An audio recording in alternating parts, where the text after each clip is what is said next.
ಮಹಿಳಾ ಸಾಂತ್ವನ ಹಾಗೂ ಶಿಶುಪಾಲನಾ ಕೇಂದ್ರದ ವಿರುದ್ಧ ಸಾಮಾಜಿಕ ಕಾರ್ಯಕರ್ತೆ ರಮಿತಾ ಶೈಲೇಂದ್ರ ಮಾಡಿರುವ ಆರೋಪಗಳಲ್ಲಿ ಯಾವುದೇ ಹುರುಳಿಲ್ಲ ಎಂದು ಮಹಿಳಾ ಒಕ್ಕೂಟ ಹಾಗೂ ಸಾಂತ್ವನ ಕೇಂದ್ರದ ಅಧ್ಯಕ್ಷೆ ಯಶೋಧ ಶೆಟ್ಟಿ ಅಜಕಾರು ಹೇಳಿದ್ದಾರೆ. ಕಾರ್ಕಳ ಪತ್ರಿಕಾ ಭವನದಲ್ಲಿ ಸುದ್ದಿಗೋಷ್ಠಿಯಲ್ಲಿ ಮಾತನಾಡಿದ ಅವರು, ಸಾಂತ್ವನ ಕೇಂದ್ರ ಕಳೆದ 16 ವರ್ಷಗಳಿಂದ ಉತ್ತಮವಾಗಿ ಕಾರ್ಯನಿರ್ವಹಿಸುತ್ತಿದ್ದು, ಕೌಟುಂಬಿಕ ಕಲಹಗಳನ್ನು ರಾಜಿ ಮೂಲಕ ಬಗೆಹರಿಸಿ ಮಹಿಳೆಯರಿಗೆ ಸಾಮಾಜಿಕ ನ್ಯಾಯ ಒದಗಿಸುತ್ತಿದೆ. ಪ್ರಸ್ತುತ ಶಿಶುಪಾಲನಾ ಕೇಂದ್ರದಲ್ಲಿ 7 ಮಕ್ಕಳಿದ್ದು, ಕಳೆದ 8 ವರ್ಷಗಳಿಂದ ಯಾವುದೇ ಭ್ರಷ್ಟಾಚಾರ ಅಥವಾ ಹಣದ ದುರುಪಯೋಗ ನಡೆದಿಲ್ಲ ಎಂದರು.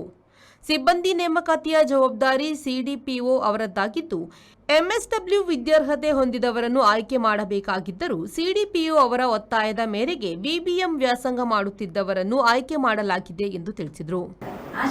ಆಶಾ ಕಾರ್ಯಕರ್ತೆ ಅವರಿಗೆ ಸಪೋರ್ಟ್ ಕೊಟ್ಟರು. ಹಾಗೆ ನಮ್ಮಲ್ಲಿ ಕೇಸ್ ಬಂದು ಮತ್ತೆ ಅವನು ಇಲ್ಲಿ ಬಂದು ಮದುವೆಯಾಗಿ ನಂತರ ಫಸ್ಟಿಗೆ ಆ ಮಗುವನ್ನು ಅವಳು ಹೆರಿಗೆ ದಿವಸ ಒಬ್ಬರಿಗೆ ಕೊಟ್ಟದ್ದು. ಅವರಿಗೆ ಮಕ್ಕಳಿಲ್ಲಂತೆ, ಈಚೆ ಬೈದೂರಿನವರಿಗೆ ಅಂತ ನಮ್ಗೆ ಸುದ್ದಿ. ಆ ಹುಡುಗಿ ಹೇಳಿದ್ದು ಅಲ್ಲಿ ಉಂಟು ರಿಪೋರ್ಟ್ ಕೊಡ್ತೇವೆ ನಾವು.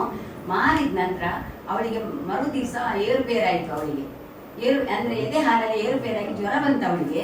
ಅದಕ್ಕಾಗಿ ಅವಳು ವಾಪಸ್ ಕೇಳಿದ್ಲಂತೆ. ವಾಪಸ್ ಕೇಳುವಾಗ ಅವರು ದುಡ್ಡು ಮತ್ತು ಮಗುವನ್ನು ವಾಪಸ್ ಕೊಟ್ರಂತೆ.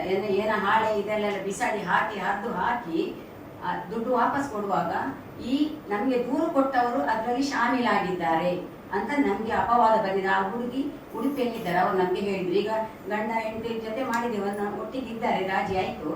ಸಾವಿತ್ರಿ ಮನೋಹರ್ ಮಾತನಾಡಿ, ಸಿಬ್ಬಂದಿಗೆ ಅನುಭವದ ಕೊರತೆ ಇರುವ ಕಾರಣ ಅಧ್ಯಕ್ಷರು ಅಗತ್ಯ ಸಂದರ್ಭಗಳಲ್ಲಿ ಮಧ್ಯಪ್ರವೇಶಿಸಿ ಮಹಿಳೆಯರಿಗೆ ಸಾಂತ್ವನ ನೀಡುತ್ತಾರೆ. ಇದನ್ನು ತಪ್ಪಾಗಿ ಅರ್ಥೈಸಬಾರದು ಎಂದರು. ನಮ್ಮ ಒಕ್ಕೂಟಕ್ಕೆ ಸದಸ್ಯರಾದ ಮಹಿಳಾ ಮಂಡಳಿಗಳಿಗೆ ಮಾತ್ರ ಅವಕಾಶ.